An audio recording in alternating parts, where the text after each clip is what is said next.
तो गुजरात में बिपरजॉय तूफान के बाद कई जिलों में तेज हवाओं और भारी बारिश की वजह से भारी नुकसान पहुंचा है। मांडवी में जगह जगह जल भराव देखने को मिला और जिससे आम लोगों को परेशानी का सामना करना पड़ रहा है। तो ये जो तस्वीरें हैं वो अपने आप में बहुत खतरनाक है। गुजरात के कच्छ की तस्वीरें देखिए। कच्छ और सौराष्ट्र ये वो इलाके हैं, वो जिले हैं जो सबसे ज्यादा प्रभावित हुए हैं। लेकिन आम लोगों की परेशानी कैसे बढ़ी है वो इस तस्वीर को देखकर अंदाजा लगाया जा सकता है। जहां तक आपकी नजर जाएगी वहां तक सड़कों पर पानी भरा हुआ नजर आएगा। सड़कें अब यहाँ पर नजर ही नहीं आ रही, अगर ये कहें तो गलत नहीं होगा। अब ऐसे में वो लोग जिनकी जिंदगी अब पटरी पर तो लौट रही है, लेकिन अभी भी वो अपने घरों से बाहर नहीं निकल पा रहे हैं, बाहर जा नहीं सकते हैं क्योंकि घुटनों तक यहाँ पर पानी भरा हुआ है। हालांकि अब जल्दी से जल्दी कैसे ये सब कुछ ठीक किया जाए इसकी कोशिश की जा रही है, लेकिन जगह जगह आपको नजर आएगा टिन शेड कहीं पर गिरे हुए हैं। जो बड़े बड़े पेड़ थे वो भी यहाँ पर उखड़ चुके हैं। और उधर गुजरात के द्वारका में बिपरजॉय तूफान के गुजर जाने के बाद प्रदेश के गृह मंत्री हर्ष सिंह भी द्वारकाधीश मंदिर में दर्शन करने के लिए पहुंचे और आपदा प्रभावित इलाकों के लिए सलामती की प्रार्थना की। और गुजरात में बिपरजॉय तूफान के गुजर जाने के बाद एक बार फिर से जिंदगी पटरी पर लौटने लगी। भीषण तूफान का प्रभाव खत्म होने के बाद द्वारकाधीश मंदिर के कपाट खोल दिए गए। इस मौके पर गुजरात के गृह मंत्री हर्ष सिंह भी मंदिर में दर्शन पूजन करने पहुंचे और आपदा प्रभावित इलाकों में राहत और बचाव के काम की जानकारी दी।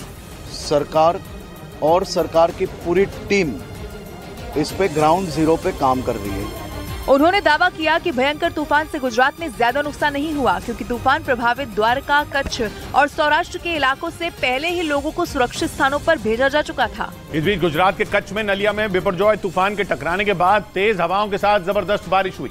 नलिया के सभी इलाकों में तूफान का असर कई घंटे बाद भी बना रहा और इस तूफान की वजह से इतनी तेज हवाएं चली कि कई जगहों पर बड़े बड़े पेड़ उखड़ गए।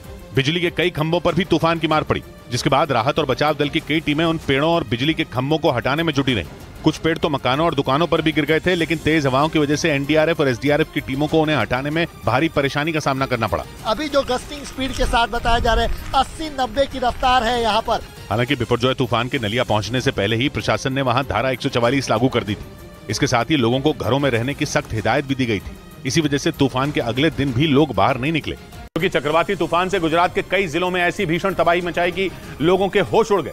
एनडीआरएफ ने जानकारी दी कि तूफान की वजह से 23 लोग जख्मी हो गए, जबकि तूफान आने से पहले पोरबंदर और राजकोट में 2 लोगों की मौत हो गई। एनडीआरएफ ने बताया कि बिपरजॉय तूफान ने गुजरात के 8 जिलों में तबाही मचाई। इस दौरान भारी बारिश और तेज हवा की वजह से वहां 800 से ज्यादा पेड़ गिर गए। तूफान की वजह से करीब 300 से ज्यादा बिजली के खंभे उखड़ गए, जिससे 1000 गांवों की बिजली गुल हो गई। तेज हवा और भारी बारिश की वजह से गुजरात के 8 जिलों में 500 से ज्यादा घरों को नुकसान पहुंचा। 23 लोग घायल हुए हैं। घरों के डैमेजेस की बात करें तो 500 से अधिक घर डैमेज हुए। हालांकि राहत और बचाव की टीमें तूफान प्रभावित इलाकों में मुस्तैद दिखी। हालात खराब होने के बावजूद एनडीआरएफ और एसडीआरएफ की टीमों ने लोगों का रेस्क्यू किया।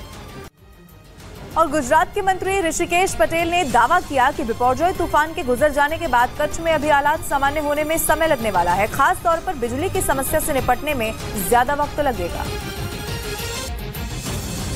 और बिपरजॉय तूफान से सबसे ज्यादा प्रभावित कच्छ में तेज हवाओं की वजह से बिजली विभाग को काफी नुकसान हुआ। प्रदेश के मंत्री ऋषिकेश पटेल ने ये बताया कि प्रदेश में बिजली के हालात सामान्य होने में अभी समय लगेगा क्योंकि 84,000 से ज्यादा पोल गिर गए और कई सब स्टेशन भी क्षतिग्रस्त हुए। पूरा सिस्टम इलेक्ट्रिसिटी का अभी पूरी तरह से डैमेज हुआ है। इन सभी को जल्द से जल्द ठीक करने की कोशिश की जा रही है, जिसके लिए बिजली विभाग के कर्मचारी युद्ध स्तर पर काम कर रहे हैं। तूफान की वजह से गुजरात के द्वारका में समंदर किनारे के गांव में पानी भर गया। ग्राउंड जीरो पर मौजूद न्यूज 18 की टीम ने प्रभावित इलाकों में पहुंचकर लोगों से उनका हाल जाना और कमर तक भर चुके पानी में फंसे लोगों से बातचीत की। यहाँ पे ये सब रहते थे, यहाँ डूब गए, वहाँ पे गए। अच्छा, सामान ले गए थे अपना? नहीं, सामान सब चला गया। पानी में डूब चुके रास्तों से बड़े लोग तो किसी तरह निकल रहे थे, लेकिन छोटे बच्चों के लिए मुसीबत ज्यादा थी। छोटे बच्चों को पानी से बाहर निकालने के लिए लोगों ने प्लास्टिक की टंकी को काटकर नाव बना दी। इनको टंकी में बिठाया गया था क्योंकि नाव तो नहीं आ सकती है और बच्चे कैसे चलेंगे। वहाँ मौजूद लोगों ने बताया कि बारिश का पानी उनके घरों में घुस गया, जिसकी वजह से उनके कपड़े और खाने पीने का सामान पूरी तरह भीग गया। हालांकि तूफान गुजरात से आगे तो बढ़ गया, लेकिन अपने पीछे जगह जगह बर्बादी के निशान छोड़ गया। बिपरजॉय की वजह से कच्छ के मांडवी में कई जगह पेड़ गिर गए और मांडवी से मुंद्रा और आगे भुज की तरफ जाने वाली एक सड़क भी तूफान की वजह से गिरे पेड़ों से पटी नजर आई। ऊंचे ऊंचे भारी भरकम पेड़ बिपरजॉय से बराबरी नहीं कर सके और औंधे मुंह जमीन पर गिर पड़े। इस वक्त तक तूफान खत्म हो चुका था, लेकिन उसका असर खत्म नहीं हुआ था। हालांकि तूफान चला गया, लेकिन तूफानी हवाएं और बारिश, हम सीधे नहीं खड़े हो पा रहे हैं। इस वजह से पेड़ हटाने में भी दिक्कत हुई। कुछ गाड़ियों को रास्ता साफ होने का इंतजार करना पड़ा। आसपास के लोगों ने जब पेड़ हटाए तब गाड़ियां आगे बढ़ सकी। तूफान बिपरजॉय के गुजर जाने के बाद गुजरात के मुख्यमंत्री भूपेंद्र पटेल ने गांधीनगर में स्टेट इमरजेंसी ऑपरेशन सेंटर में बैठक की, जहां उन्होंने चक्रवाती तूफान के दौरान हुए नुकसान के बारे में जानकारी ली। मुख्यमंत्री ने राज्य के सभी जिलाधिकारियों से उनके जिले के हालातों के बारे में जाना। बैठक में प्रदेश के मुख्य सचिव समेत सभी विभागों के उच्च अधिकारी मौजूद रहे। मुख्यमंत्री को पोरबंदर, देवभूमि द्वारका, जामनगर, मोरबी, राजकोट और गिर सोमनाथ जिलों में गिरे पेड़ों और बिजली के खंभों की मरम्मत के संचालन के बारे में भी बताया गया। उत्तर गुजरात में तूफान से निपटने के लिए एनडीआरएफ, एसडीआरएफ और सेना ने मोर्चा संभाल लिया। तूफान के गुजर जाने के बाद अलग अलग इलाकों में पेड़ गिरने से रास्ते बंद हो गए। सड़क पर गिरे पेड़ों को एनडीआरएफ और एसडीआरएफ की टीमें कटर मशीन से काटकर हटाती दिखी और रास्ता साफ करती नजर आई। तूफान के दौरान कच्छ जिले में भुज लखपत रोड पर एक भारी भरकम पेड़ गिर गया, जिसे एनडीआरएफ की टीम ने कटर मशीन से काटकर हटाया। कच्छ जिले में पेड़ गिरने से बंद पड़े रास्तों को खोलने में एनडीआरएफ के साथ फायर ब्रिगेड की टीम को भी लगा दिया गया। वहां सड़क पर गिरे बड़े पेड़ों को हटाने के लिए मिट्टी खोदने वाली मशीन की मदद लेनी पड़ी। जेसीबी से अभी फिलहाल ट्री फॉल के जो केसेज है उसके पेड़ हटाने की कामगिरी जेसीबी से चालू है। कुछ ऐसे ही हालात द्वारका जिले के रूपे बंदर में दिखे। तेज बारिश के बीच एनडीआरएफ के जवान सड़क पर गिरे पेड़ को काटकर हटाते दिखे। इधर गुजरात को हिलाकर रख देने वाले इस तूफान का असर राजस्थान से लेकर दिल्ली एनसीआर में भी दिखना शुरू हो गया। तूफान की वजह से राजस्थान में जमकर बारिश हुई और मौसम विभाग ने बताया कि सोमवार तक उत्तर भारत में बिपरजॉय की आहट महसूस होती रहेगी। अनुमान है कि 18-19 जून तक पंजाब, हरियाणा, दिल्ली और उत्तर प्रदेश के उत्तर पश्चिमी हिस्से में सामान्य से तेज हवा चल सकती है और हो सकता है कि बारिश भी रुकने का नाम न ले। राजस्थान के कई हिस्सों में भी हवा की रफ्तार बनी रह सकती है और वहां भी बादल खूब बरसेंगे। राजस्थान और गुजरात का पड़ोसी मध्य प्रदेश भी तूफान के असर से अछूता नहीं रहने वाला। मौसम विभाग का अंदाजा है कि वहां आंधी आ सकती है और तो और वहां बिजली गिरने की भी आशंका है। वहां की राजधानी भोपाल, उज्जैन, जबलपुर, सागर और छतरपुर जैसे कई इलाकों में लोगों को खराब मौसम से जूझना पड़ सकता है। चंबा हत्याकांड मामले में लोगों का गुस्सा लगातार बढ़ता चला जा रहा है। अब जिले के अन्य इलाकों में भी इसको लेकर प्रदर्शन होना शुरू हो चुका है।